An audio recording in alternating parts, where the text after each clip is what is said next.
إن الحمد لله عز وجل الذي أمد أسلافنا وعلماءنا ومشائخنا بإنشاء دولة مستقلة التي تسمى الباكستان، والصلاة والسلام على رسوله خير الأنام صلى الله عليه وسلم. أما بعد فأعوذ بالله من الشيطان الرجيم. بسم الله الرحمن الرحيم. وإذ نجيناكم من آل فرعون يسومونكم سوء العذاب يذبحون أبناءكم ويستحيون نساءكم وفي ذلكم بلاء من ربكم عظيم. صدق الله مولانا العظيم وصدق رسوله النبي الكريم الأمين الرؤوف الرحيم. إن الله وملائكته يصلون على النبي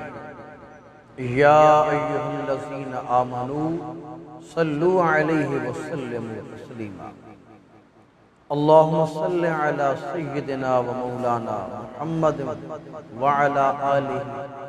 وأزواجه وبناته وأصحابه وبارك وسلم وصل عليه. لائق عزت و احترام ناظرین کرام،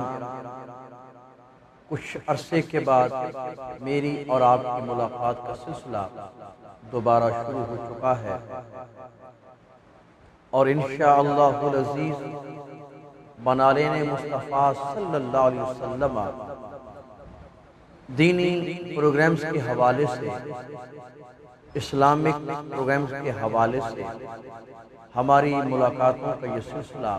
جاری و ساری رہے گا. آپ دعا گو رہے، اللہ تبارک و تعالی ان پروگرامز چلانے والے احباب ذی وقار کو دن دگنی رات چگنی ترقی عطا فرمائے، اور زندگی کے ہر موڑ پہ انہیں کامیابی اور کامرانی سے نوازے. 14 اگست کی آمد ہے، اور جب ہم 14 اگست کے روح پرور دن پہ نظر دوڑاتے ہیں اور اپنی تاریخ کے اوراق کو کھول کر پڑھتے ہیں، یہ اپنے اسلاف اور اپنے علماء اہل سنت سے پاکستان کی تاریخ کے متعلق گفتگو کرتے ہیں، تو بڑے پریشانی کے عالم میں ہمارا وجود گزرتا ہے، کیونکہ یہ وطن پاکستان ہمیں کسی نے تھالی پہ رکھ کر نہیں دیا، بلکہ اس کے حصول کے لیے ہر کس و ناقص نے حضرت قائد اعظم محمد علی جناح کے قیادت میں اپنی محبتوں کو پیش کیا. آخرکار ایک آزاد مملکت ہمارا مقدر بن گئی. لائق عزت و احترام ناظرین کرام، اگر ہم قرآن مجید فرقان حمید کو دل سے پڑھیں، بصیرت اور بصارت کو مد نظر رکھ کر قرآن کو سمجھیں، تو قرآن کی روح سے ہمیں یہی نظر آتا ہے اور یہی سمجھ آتا ہے کہ آزادی ایک بیش بہا خزانہ ہے، جس کی قیمت کی ادائیگی اٹس اے ویری اپ ہل ٹاسک، انتہائی ایک مشکل امر ہے. لیکن خوش نصیب ہیں وہ لوگ جو آزادی کی قیمت ادا کرنے کے لیے اپنے تن من دھن کو قربان کر دیتے ہیں. قرآن مجید فرقان حمید کی روح سے ہمیں پتہ چلتا ہے کہ غلامی ایک قباحت کا نام ہے، محکومیت ایک لعنت کا نام ہے، جبکہ آزادی اس کے مد مقابل خدا کی رحمت اور خالق کائنات کی طرف سے حضرت انسان کے لیے کرامت کا نام ہے. قرآن مجید فرقان حمید فرعون اور آل فرعون کا تذکرہ کچھ اپنے انداز میں یوں فرماتا ہے کہ وَإِذْ نَجَّيْنَاكُمْ مِنْ آلِ فِرْعَوْنَ يَسُومُونَكُمْ سُوءَ الْعَذَابِ، کہ جب بادشاہ وقت یعنی فرعون نے ایک خواب دیکھا کہ بیت المقدس سے ایک آگ نکلی ہے، جو آگ ہر قبطی گھر کے اندر پہنچی، لیکن بنی اسرائیل کے لوگ ان کے گھر اس آگ سے محفوظ رہے۔ جب فرعون نے وقت کے بادشاہ نے اس خواب کی تعبیر پوچھی تو تعبیر یہی بتائی گئی کہ اے بادشاہ وقت، خواب یہی بتا رہا ہے کہ اب کچھ عرصے کے بعد ایک ایسا نوجوان، ایک ایسا صاحب ایمان شخص تیری مملکت کے ٹکڑے ٹکڑے کرنے والا ہے، تیری حکومت کو نیست و نابود کی منزل پہ لے کر جانے والا ہے۔ تو اب فرعون نے کیا کیا؟ اطراف و اکناف میں یہ خبر دورا دی اور یہ آرڈیننس جاری کر دیا کہ ان کے ہاں جو بھی لڑکا پیدا ہو اس کو مار دیا جائے اور ان کی عورتوں کو زندگی عطا کر دی جائے۔ اب قرآن مجید فرقان حمید اسی بات پر اشارہ کرتا ہے کہ صرف فرعون نے ان کے بچوں کو ہی نہیں مروایا، بلکہ طرح طرح کی تکالیف کے اندر ان کو مبتلا کیا۔ گوناگو قسم کے مصائب و آلام سے ان لوگوں کو گزرنا پڑا۔ آخرکار رب لم یزل نے حضرت موسیٰ علیہ نبینا علیہ السلام کی تصدق سے ان لوگوں کو آزادی کی شمع عطا فرما دی، اور کتنے خوبصورت انداز کے اندر خالق کائنات نے آزادی کی سوغات کا تذکرہ فرمایا کہ وَإِذْ نَجَّيْنَاكُمْ مِنْ آلِ فِرْعَوْنَ، اے لوگوں اس وقت کو یاد کرو کہ جب ہم نے تمہیں آل فرعون سے نجات عطا کی، جب تم محکومیت کی چکی کے اندر پس رہے تھے، غلامی کا ہار تمہاری گردنوں کے اندر موجود تھا، تم اپنی مرضی کے مالک نہیں تھے بلکہ آل فرعون کی مرضی کے مطابق تم اپنی زندگی بسر کر رہے تھے۔ طرح طرح کی تکالیف تمہارا مقدر اور تمہارا نصیب بن رہی تھی، لیکن اسی رب کعبہ نے تمہارے اندر موسیٰ علیہ السلام کو بھیج کر تمہارے لیے ایک نجات دہندہ بنا دیا، اور جناب موسیٰ علیہ نبینا علیہ السلام نے تمہیں، تمہاری نسلوں کو، تمہاری عورتوں کو، تمہارے خانوادوں کو آل فرعون کے ظلم سے بچا کر دنیا کو بتایا کہ آزادی کو عام نہ سمجھنا، آزادی وہ بیش بہا خزانہ ہے کہ جس کا تذکرہ خالق کائنات نے اپنی پیاری کتاب کے اندر فرما دیا ہے۔ لائق صد عزت و احترام ناظرین کرام، اگر ہم تاریخ پاکستان کو دیکھیں اور آل فرعون کے ظلم ستم کی اس داستان کو پڑھیں تو یوں ہی لگتا ہے کہ تاریخ اپنے آپ کو دہراتی ہے۔ یہ وطن پاکستان، جس طرح میں نے پہلے عرض کیا کہ تھالی پہ رکھ کر ہمیں کسی نے نہیں دیا، اس وطن پاکستان کی آزادی کی خاطر ہماری ماؤں بہنوں بیٹیوں کے سہاگ اجڑ گئے، کئی بچے یتیم ہو گئے، کئی بیٹیاں اپنے باپ کی شفقتوں سے محروم ہو گئیں، کئی عورتوں کے سر سے شفقت اور شرم و حیا کا دوپٹہ اٹھا لیا گیا۔ ہر کس و ناقص نے اس مشکل وقت کے اندر اپنی قربانیوں کو پیش کیا۔ اگر ہم علماء اور مشائخ اہل سنت کی تاریخ پہ نظر دوڑائیں تو اس مرحلے کے اندر وہ بھی کسی سے پیچھے نہ رہے، اور انہوں نے بھی دل و جان سے حضرت قائد اعظم محمد علی جناح کا ساتھ دیا، اور آنے والی نسلوں کو یہی میسج کنوے کیا کہ اگر وطن کی آزادی کی خاطر جان بھی قربان کرنا پڑ جائے اور پھر بدلے میں وطن آزاد ہو جائے تو یہ سودا سستا، یہ سودا مہنگا نہیں ہے۔ تو گرامی قدر حضرات، بڑے بڑے لوگوں نے قربانیاں پیش کی، اور اس وقت بھی دو قسم کے دھڑے تھے۔ ایک وہ لوگ تھے جو قائد اعظم کو کافر اعظم کہہ رہے تھے، وہ طبقہ بھی تھا جو یہ کہہ رہا تھا کہ ہم پاکستان کی پے بھی نہیں بڑھنے دیں گے، لیکن ایک وہ طبقہ بھی تھا کہ جن کے لبوں پر یہ نعرہ جاری تھا کہ لے کے رہیں گے پاکستان، بن کے رہے گا پاکستان۔ آخرکار حق حق ہے، جھوٹ جھوٹ ہے، سچ سچ ہے، باطل باطل ہے۔ ان علماء اہل سنت عزت و عظمتوں پہ قربان جائیں جو اس وقت بھی سرکاری نہ تو مولوی بنے نہ سرکاری پیر بنے، بلکہ حضرت قائد اعظم کی آواز پہ لبیک کہتے ہوئے اپنے آستانوں کو چھوڑ کر میدان عمل میں آئے۔ آخرکار ان کی مسائی جمیلہ کے صدقے سے رب کعبہ نے قائد اعظم محمد علی جناح کو وطن پاکستان بنانے کے اندر خالق کائنات نے حضرت قائد اعظم محمد علی جناح کے اوپر یہ رحمت کا تاج سجا دیا۔ اب اگر ہم آگے بڑھیں کہ وہ علماء وقت، وہ مشائخ اعظام کہ جنہوں نے اس مشکل مرحلے کے اندر نہ تو مسلمانوں کا دامن چھوڑا، نہ ہی حضرت قائد اعظم کی وفاؤں سے پیچھے ہٹے، بلکہ جہاں پہ قائد اعظم محمد علی جناح کا پسینہ گرتا تھا وہاں پہ یہ لوگ اپنے خون کے چشمے جاری کرنے کے لیے تیار تھے، کیونکہ انہیں معلوم تھا حضرت قائد اعظم محمد علی جناح اپنی ذات کی خاطر نہیں لڑ رہے،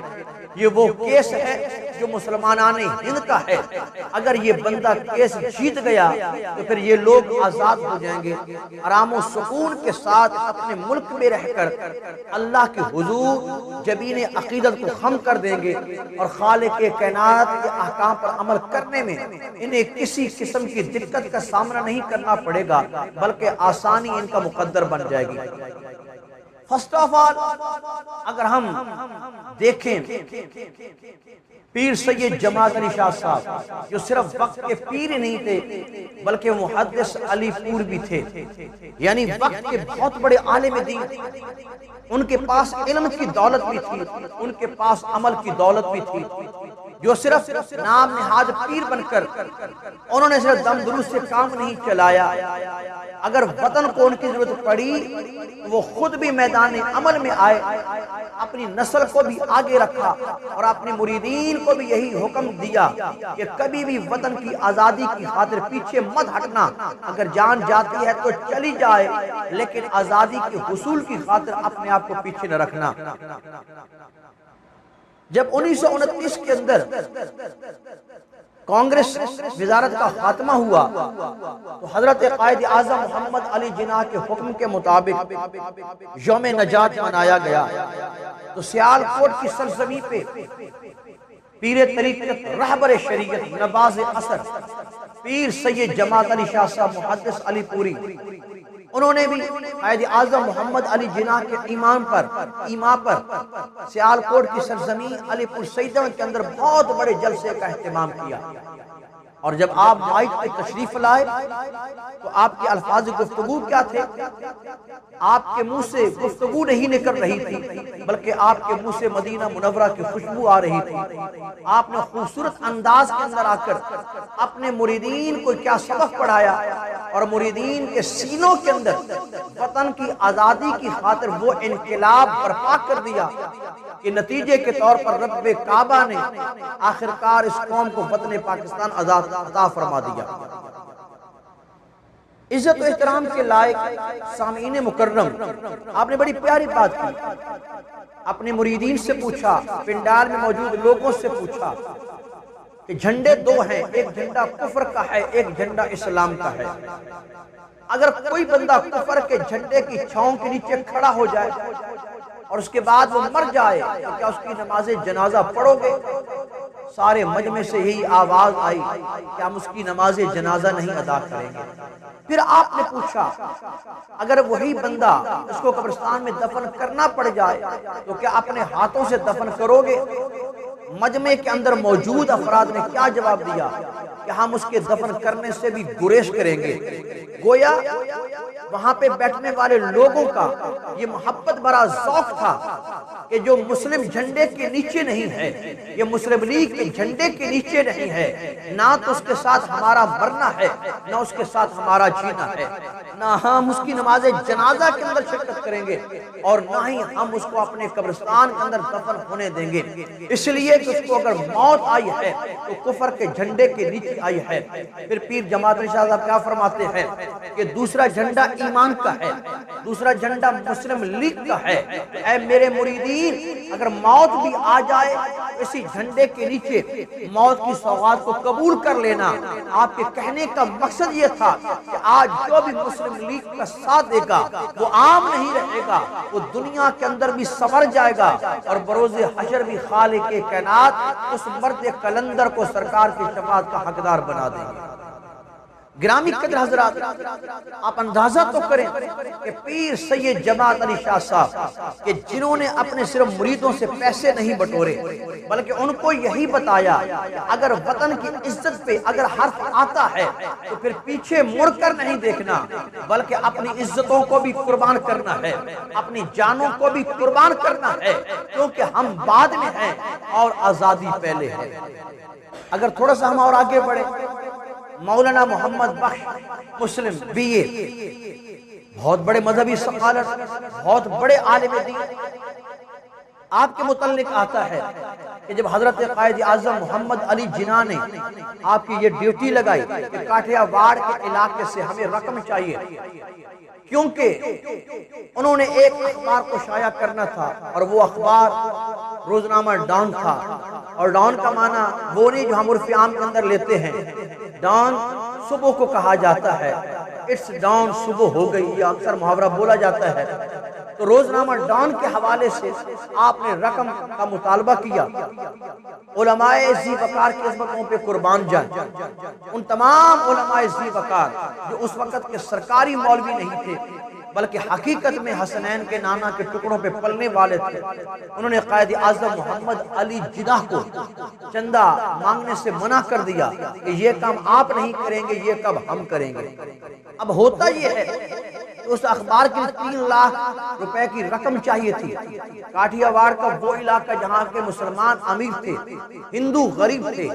لیکن حضرت مولانا محمد بخش مسلم بی اے رحمت اللہ علیہ نے اپنی تمام تر محبتوں کو مد نظر رکھتے ہوئے چندے کا اعلان کیا، لوگوں کے دروازے تک گئے اور اسی ایک ہی جلسے کے اندر خالق کائنات نے آپ اتنا کرم کر دیا کہ 3 لاکھ نہیں بلکہ 5 لاکھ روپے اکٹھے ہو گئے۔ جب وہ 5 لاکھ روپے کی تھیلی حضرت قائد اعظم کے حضور پیش کی گئی تو آپ فرماتے ہیں ہمیں 3 لاکھ رقم چاہیے، علماء کہنے لگے یہ 5 لاکھ ہمیں ملے ہیں، اب اس رقم کو ہم اپنے اوپر استعمال نہیں کر سکتے۔ اگر میڈ ان پاکستان مولوی ہوتا تو 10,000 پہ اپنی عزت کو بھی قربان کر دیتا، لیکن یہ وہ علماء تھے جو میڈ ان مدینہ علماء تھے۔ انہوں نے کہا کہ اے قائد اعظم، یہ رقم نہ تو ہمارے اوپر لگے گی نہ ہم ذاتی منفعت کے لیے خرچ کریں گے۔ اب کیا فیصلہ ہوا؟ مشورے سے یہ بات طے پا گئی کہ فلاں مسجد جامع مسجد فاروقیہ کو رقم چاہیے، تو یہ جو 2 لاکھ روپے ہمارے پاس زیادہ ہو رہا ہے، ہم یہ رقم جامع مسجد فاروقیہ کے اوپر لگا دیں۔ قائد اعظم محمد علی جناح کی سیرت پہ بھی قربان جائیں، آپ نے وہاں پہ کرپشن سے کام نہیں لیا اور نہ ہی ان پیسوں کو اپنے اوپر لگوایا، اور اس وقت کے مشائخ اور علماء کی عزتوں پر بھی قربان جائیں کہ انہوں نے بھی پیسے کو ٹھکرا کر حضرت قائد اعظم محمد علی جناح کا پورا ساتھ دیا۔ گرامی قدر حضرات، یہ تھے ہمارے ہیرے، یہ تھے ہمارے جواہر، یہ تھے ہمارے گوہر نایاب کہ جنہوں نے وطن پاکستان کی آزادی کی خاطر پیچھے ہٹنے سے کام نہیں لیا بلکہ قائد اعظم محمد علی جناح کے شانہ بشانہ چلے، اور ان کے خلوص کی وجہ سے رب کعبہ نے ان لوگوں کو وطن پاکستان کی شکل میں ایک خوبصورت ملک عطا فرما دیا۔ ہم چلتے ہیں حضرت شیخ الاسلام خواجہ قمر الدین سیالوی رحمت اللہ علیہ۔ اس دور کے اندر بھی بڑے بڑے شیخ الاسلام موجود ہیں، لیکن نام کے ہیں، کام کا کوئی شیخ الاسلام والمسلمین ہے تو وہ ہماری محبتوں کے ماتھے کا جھومر خواجہ قمر الدین سیالوی رحمت اللہ علیہ کی ذات ہے۔ برطانوی حکومت نے ایک دینی اور روحانی لقب دینے کی پیشکش کی۔ وہ لقب کیا تھا؟ حض ہولینس، کہ آپ یہ لقب لے لیں لیکن پیر صاحب کی محبتوں پہ قربان جائیں۔ جس کو در مصطفیٰ کی خاک نصیب ہو جائے، جس کو حقیقی معنی میں نسبت رسول کی مٹی نصیب ہو جائے، وہ بندہ تو پھر یوں بن جاتا ہے کہ دامن مصطفیٰ سے جو لپٹا یگانہ ہو گیا، جس کے حضور ہو گئے اس کا زمانہ ہو گیا، کہ جب تک بکے نہ تھے کوئی پوچھتا نہ تھا، تو نے ہمیں خرید کر انمول کر دیا۔ آپ فرماتے ہیں پگلو مجھے حض ہولی نس کا لقب نہیں چاہیے، یہ ایوارڈ نہیں چاہیے، مجھے یہ تخلق یہ سوغات نہیں چاہیے، یہ انعام و اکرام کا نور نہیں چاہیے، بس میرے پاس آقا علیہ الصلوۃ والسلام کی غلامی کا توق ایک کافی ہے جو میری گردن کے اندر موجود ہے، اور اس پورے وجود کو میں نے آقا علیہ الصلوۃ والسلام کی محبتوں کے سپرد کر دیا ہے، اس محبت کی بنا پر کہ یہ دل بھی تمہارا ہے، یہ زبان بھی تمہاری ہے، مانگو تو صحیح ہم سے یہ جان بھی تمہاری ہے۔ پھر فرمایا کہ میرے پاس توسا شریف کی بہت بڑی سند موجود ہے، بہت بڑی نسبت موجود ہے، بہت بڑا کنیکشن موجود ہے، میری جان تو جا سکتی ہے لیکن آزادی وطن کے فارمولے سے میں اپنے آپ کو پیچھے نہیں ہٹا سکتا تھا۔ یہی خواجہ قمر الدین سیالوی رحمۃ اللہ علیہ کی ذات ہے کہ جن کی 11 مربع زمین کو ضبط کر لیا گیا لیکن آپ کے ارادوں میں فرق نہیں آیا۔ آپ نے اس وقت اتنا بڑا کام کر کے موجودہ دور کے بڑے بڑے علماء کو بتا دیا اگر اپنے مخالف ہو جائیں، وقت کی حکومت مخالف ہو جائے، لیکن تم نے کبھی بھی اپنے عزائم سے پیچھے نہیں ہٹنا، آخرکار فتح حق کی ہوتی ہے اور رب کعبہ حق والوں کے اوپر اپنی رحمتوں کو نازل فرماتا ہے۔ تو گرامی قدر حضرات، اگر آج بھی چند علماء ہیں اسے دنیا ایک آدھے کو تو کنز العلماء کے لقب سے یاد کرتی ہے، ایک امیر المجاہدین کے لقب سے موسوم ہے، ایک امیر اہل سنت کے لقب سے موسوم ہے، ایسے چیدہ چند افراد ہیں۔ ایک تو دنیا مفتی اعظم پاکستان کے لقب سے یاد کرتی ہے۔ یہ وہ لوگ ہیں کہ اپنے بھی منافقت دکھا جاتے ہیں، اپنے بھی راستوں کے اندر دراریں ڈالنا شروع کر دیتے ہیں، لیکن یہ وہ چند افراد ہیں اپنوں سے بھی بغاوت کرتے ہیں اور معاشرے اور سامراج کے ہر غلط رسم و رواج کے ساتھ یہ لوگ بغاوت کرتے ہیں، اس لیے کہ ان کو صرف اور صرف یہی چاہیے کہ وطن پاکستان کا جھنڈا ہمیشہ اونچا رہے، عزت پاکستان کا جھنڈا اس کو روشنی زیادہ سے زیادہ مل جائے اور ناموس رسالت صلی اللہ علیہ وسلم پر بھی کوئی حرف نہ آئے۔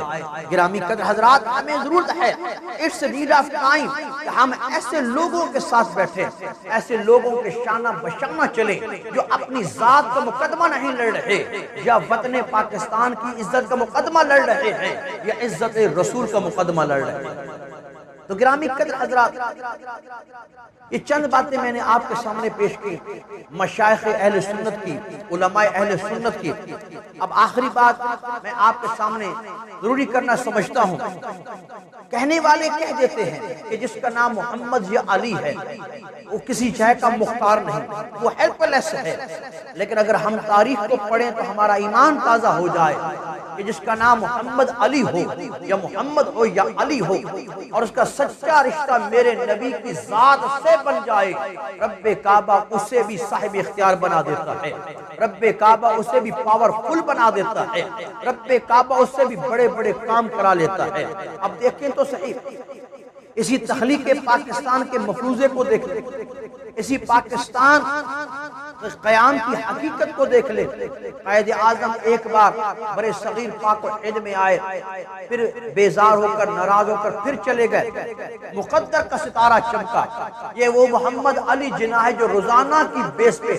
میرے نبی مکرم پہ 10 بار درود و سلام کے نغمے پیش کیا کرتے تھے۔ فریاد امتی جو کرے حال زار میں، ممکن نہیں کہ خیر البشر کو خبر نہ۔ عشق رسول سے ان کا سینہ مدینہ بنا ہوا تھا۔ ایک رات لندن کے ایک فلیٹ کے اندر اپنے کمرے کے اندر سو رہے ہیں، مقدر کا ستارہ چمک اٹھا،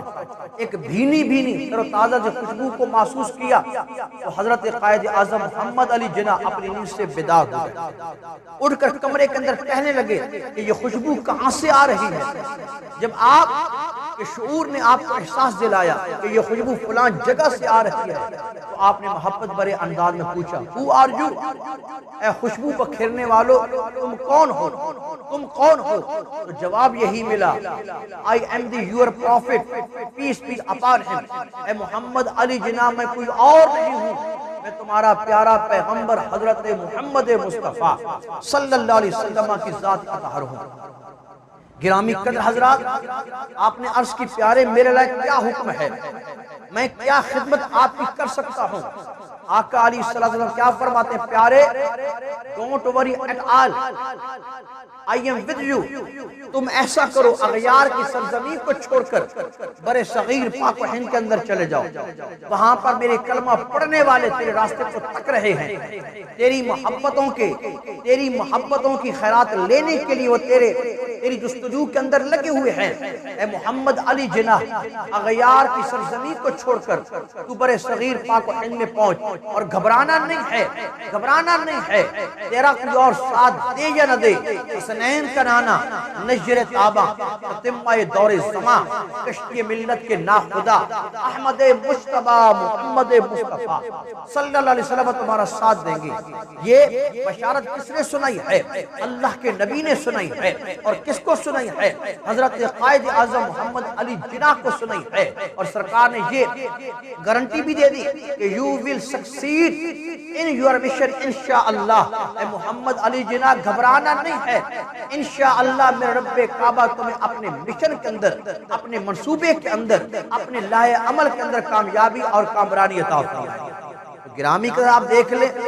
محمد جس کا نام بن جائے رب کعبہ اس کو پاورفل بنا دیتا ہے، علی جس کا نام بن جائے رب کعبہ اس کو پاورفل بنا دیتا ہے۔ سوچنے اور سمجھنے کی بات ہے کہ جس کا نام محمد ہے وہ اتنی شان والا، جس کا نام علی رکھ دیا جائے وہ اتنی شان والا، جو حقیقت میں وجود کے اعتبار سے بھی محمد ہے، نام کے اعتبار سے بھی محمد ہے، امام الانبیاء ہے، اس کی طاقت کا عالم کیا ہوگا؟ اور جو وجود کے اعتبار سے علی ہے، جو حقیقت کے اعتبار سے علی ہے، جو مشکل کشا علی ہے، جسے دنیا حیدر کرار کے لقب سے یاد کرتی ہے، اس کی قوت اور طاقت کا عالم کیا ہوگا؟ گرامی قدر حضرات، علماء دیوبند کے اکثر علماء نے پاکستان بننے کی مخالفت کی، لیکن شبیر احمد عثمانی وہ بندہ ہے جو قیام پاکستان کے حق میں تھا، اور اپنی خوبصورت سی گفتگو کچھ اس انداز میں پیش کرتا ہے کہ میں نے محمد علی جناح کا ساتھ کیوں دیا؟ ایک دن میرے مقدر کا ستارہ چمکا، سرکار مدینہ میرے خواب کے اندر تشریف لے آئے، اور محمد علی جناح کی طرف اشارہ کر کے کہا کہ شبیر احمد کبھی اس کی مخالفت نہ کرنا، جو اس کی مخالفت کرے گا وہ پاش ہو جائے گا، وہ بے نام و نشان ہو جائے گا، تم نے اس کا ساتھ دینا ہے۔ تو کہتے ہیں کہ اسی وجہ سے اس دن کے بعد میرا تعلق بھی محمد علی جناح سے بن چکا۔ تو گرامی قدر حضرات، یہ چند باتیں آپ کے سامنے پیش کرنے کا مقصد یہ تھا کہ ہم اس آزادی کی قیمت کو سمجھیں، ہم سلنسر نکال کر بائک کو مت دوڑائیں، ہم اپنے بچوں کو کم از کم یہ تبلیغ کریں، یہ پریچنگ آپ یہ تبلیغ کریں، ان کو یہ بتائیں کہ آؤ کیوں نہ ہم اللہ کے حضور نوافل ادا کریں، خدا کے حضور شکرانے کے نوافل ادا کریں کہ جس رب کعبہ نے ہمیں آزاد بنا دیا ہے، آزاد کر دیا ہے، سامراجیت اور محکومیت کے ہتھ کنڈوں سے چھٹکارا عطا کر دیا ہے، ہم اس اللہ کے حضور اپنی جبین عقیدت کو خم کریں، اسی نیت کی بنا پر، اسی عقیدت کی بنا پر کہ رب کعبہ ہم میں سے ہر ایک کو پیارے پاکستان کا خیر خواہ بنا دے، خواہ وہ حکومت وقت ہے، خواہ وہ اپوزیشن پارٹیز ہیں، خواہ وہ عام لوگ ہیں۔ میری یہ دعا ہے کہ رب کعبہ ہم میں سے ہر ایک کو پیارے پاکستان کا خیر خواہ بنا دے، وطن پاکستان کی معیشت میں دن دگنی رات چوگنی اضافہ کر دے۔ خالق کائنات کی حضور یہ دعا ہے، رب کعبہ ان محبت برے کلمات کو اپنی بارگاہ میں قبول و منظور فرما کر ہمیں ان علماء کا ساتھ دینے کی توفیق عطا فرمائے جو حالات کو نہیں دیکھ رہے بلکہ نگاہ مصطفیٰ کو دیکھ کر اپنے قبلوں کو سیدھا کر رہے ہیں۔ وما علیہ